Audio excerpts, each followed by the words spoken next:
आप सभी, मैं आशा करती हूँ सभी लोग स्वस्थ और प्रसन्न होंगे। आज हम हमारा पाठ थोड़ी धरती पाँव को पढ़ेंगे और समझेंगे। इस पाठ को एक कविता के माध्यम से पढ़ेंगे। तो आइए शुरू करते हैं इस पाठ को। ये है पाठ 6, थोड़ी धरती पाँव। बहुत दिनों से सोच रहा था थोड़ी धरती पाँव, यानी कवि क्या कह रहा है कि बहुत दिन से मेरे दिमाग में एक बात चल रही थी कि मैं थोड़ी सी धरती यानी थोड़ी सी जमीन पाऊँ, उस धरती में बाग बगीचे जो हो सके लगाऊं, यानी उस धरती को मैं हरा भरा कर दूं, उसमें थोड़े बाग लगाऊं, कोई बगीचे लगाऊं, यानी उसमें वृक्षारोपण किसी भी तरीके से हम कर दें। ले फूल फल चिड़िया बोले प्यारी खुशबू डोले। जब मैं बाग बगीचे लगाऊंगा तो उसमें क्या होगी कि फल फूल भी आएंगे। पेड़ है या पौधा है तो उस पर तो फल आएगा या फिर फूल आएगा, और जब फल फूल आएंगे तो उस पर प्यारे प्यारे सुंदर से पक्षी भी आएंगे, वो जो बोलेंगे अपना कलरव करेंगे। ताज़ी हवा जलाशय में अपना हर अंग भिगोले। जलाशय अर्थात पानी का तालाब जो होता है, यहाँ पर जहाँ पर पानी का साधन जो होता है वह जलाशय कहलाता है। लेकिन 1 इंच धरती भी कहीं नहीं मिल पाई, लेकिन 1 इंच की भी धरती उस लेखक को, कवि को नहीं मिल पाई है। एक पेड़ भी नहीं कहे जो मुझको अपना भाई। एक पेड़ भी नहीं है ऐसा जो मुझे अपना स्वयं का बता रहा है। हो सकता है पास तुम्हारे अपनी कुछ धरती हो। कह रहा है कि हो सकता है कि तुम्हारे पास अपनी ही कुछ धरती हो। फूल फलों से लदे बगीचे और अपनी धरती हो। आपके बगीचे में फल और फूल भरमार होंगे, ऐसा हो सकता है। हो सकता है छोटी सी क्यारी हो और महक रही हो। छोटी सी क्यारी में ही फूल लगे हो और उनकी महक पूरे में फैल रही हो। छोटी सी खेती हो जो फसलों में दहक रही हो। छोटी सी खेती हो और उसमें फसल भी हो रही हो सकता है कहीं शांत चौपाए घूम रहे हों। चौपाए अर्थात 4 पैर वाले जो जानवर जीव जंतु होते हैं वो चौपाए कह रहे हैं। मतलब हो सकता है शायद कहीं पर 4 पैर वाले जंतु घूम रहे हों। हो सकता है कहीं सहन में पक्षी झूम रहे हों।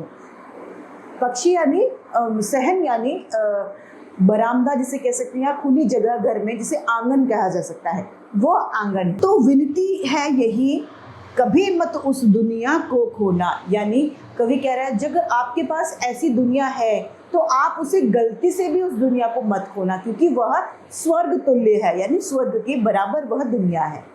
पेड़ों को मत कटने देना, मत चिड़ियों को रोना।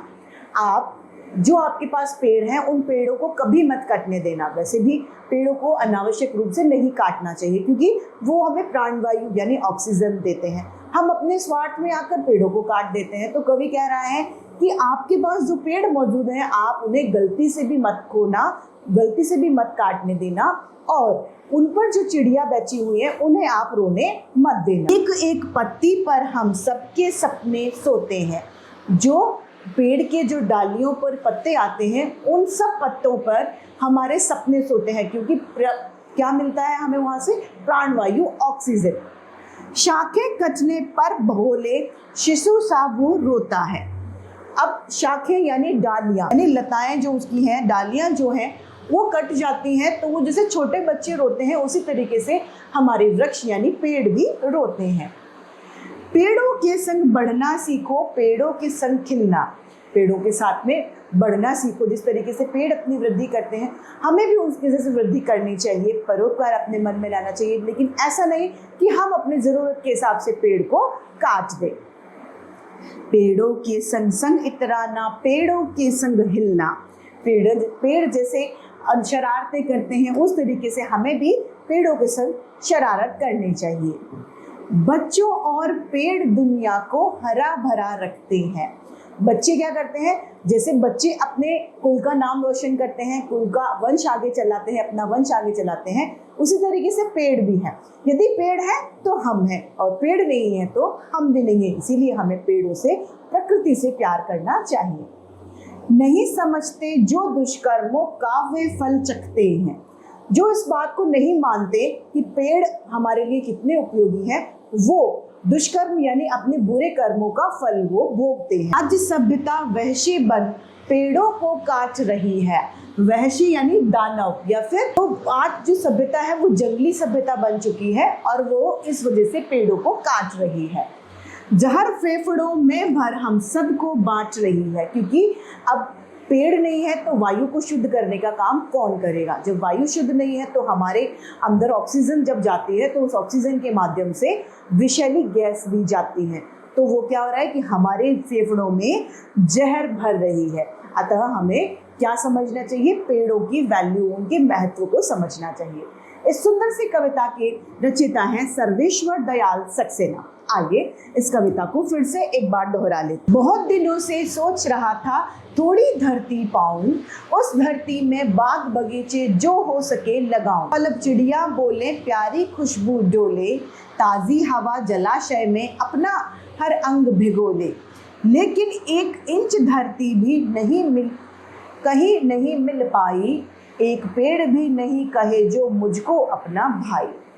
हो सकता है पास तुम्हारे अपने कुछ धरती हो, फूल फलों से लदे बगीचे और अपनी धरती हो सकता है छोटी सी क्यारी हो महक रही हो, छोटी सी खेती हो जो फसलों में दहक रही हो सकता है कहीं शांत चौपाए घूम रहे हो सकता है कहीं सदन में पक्षी झूम रहे हों।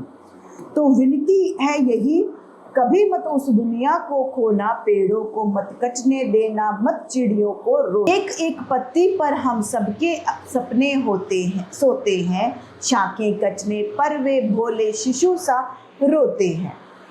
पेड़ों के संग बढ़ना सीखो, पेड़ों के संग खिलना, पेड़ों के संग इतराना, पेड़ों के संग हिलना। बच्चों और पेड़ को हरा भरा रखते हैं, नहीं समझते जो दुष्कर्मों का वे फल चखते हैं।